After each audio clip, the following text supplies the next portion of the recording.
Welcome to the DaveCast for November 19th. So good to be with you today. We're picking back up in James chapter 5. And so let me start us out by reading verses 7 through verse 9. And here it says, Be patient then, brothers and sisters, until the Lord's coming. See how the farmer waits for the land to yield its valuable crop, patiently waiting for the autumn and spring rains. You too be patient and stand firm because the Lord's coming is near. Don't grumble against one another, brothers and sisters, or you will be judged. The judge is standing at the door. And so I want you to notice that James says the same thing twice in these two verses. Be patient. Be patient.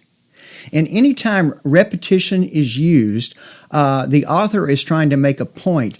And not only is patience the theme here, patience has been a theme all throughout the letter of James, right? And I think the idea of patience or struggling with patience is something that we can all understand. I mean, I know it is for me because it's hard to be patient. I don't care who you are or when you lived or what type of life you've had. Every single person struggles with patience at one time or another.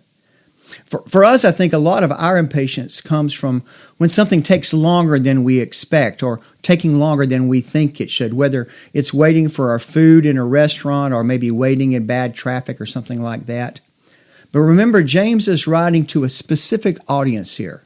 Remember, these are individuals who've been dispersed, people who had been living in Jerusalem, but because of religious persecution, had to leave their homes, had to leave their jobs, and now they're living dispersed in other areas, trying to live out their Christian lives, most of them in extreme poverty.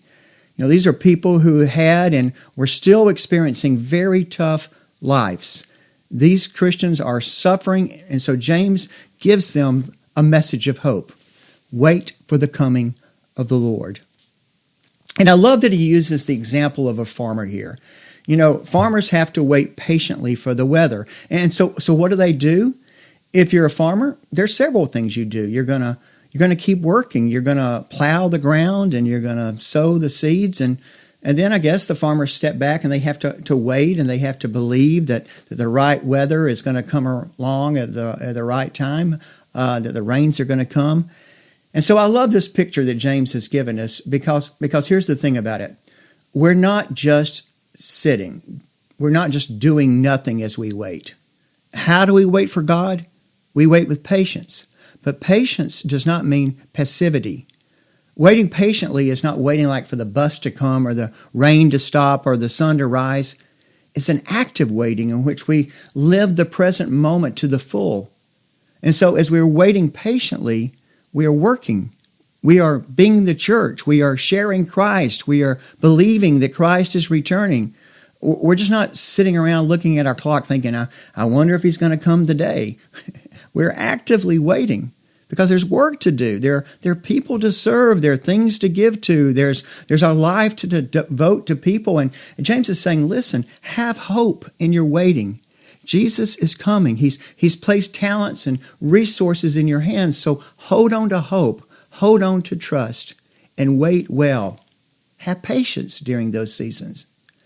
And also James says, we need to be attentive to our behavior while we're waiting. He says, don't grumble against one another. How many of you know that so often when we're impatient, we tend to snap and take it out on other people? And James says, don't do that. Don't do that. And in the next few verses, James goes on to give examples from the Old Testament of people who had patience and perseverance. And so let's go into verse 10 here. And it says, Brothers and sisters, as an example of patience in the face of suffering, take the prophets who spoke in the name of the Lord. As you know, we count as blessed those who have persevered.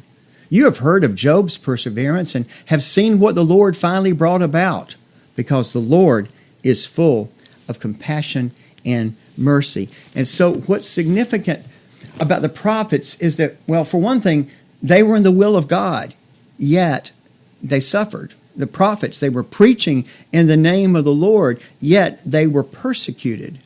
And then, of course, there's the story of Job, who was tested severely. I mean, lost his children, lost his flocks and herds, eventually lost his health.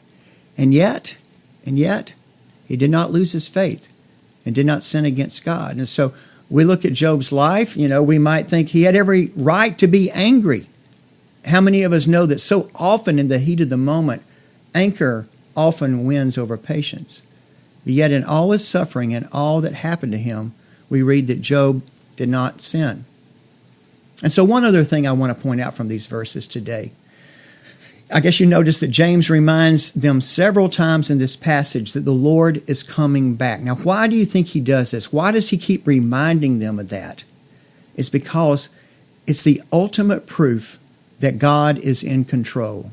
History is God's story. I mean, it's not circular. There's no circle of life. History is linear, and it's moving to a climax.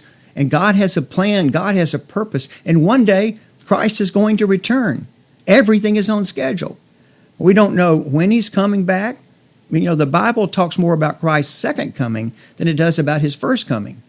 And so that means it should change how we live our lives every day. We should be living with great expectation.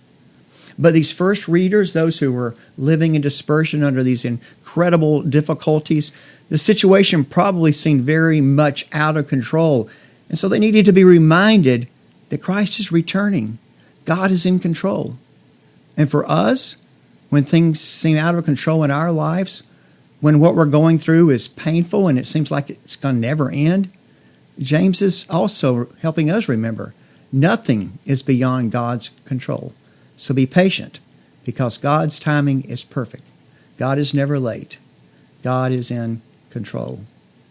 And so I'll stop here for today, and we'll pick it back up on Saturday. But for now, have a great rest of the week. Keep bringing the hope, and I will see you then. Bye-bye.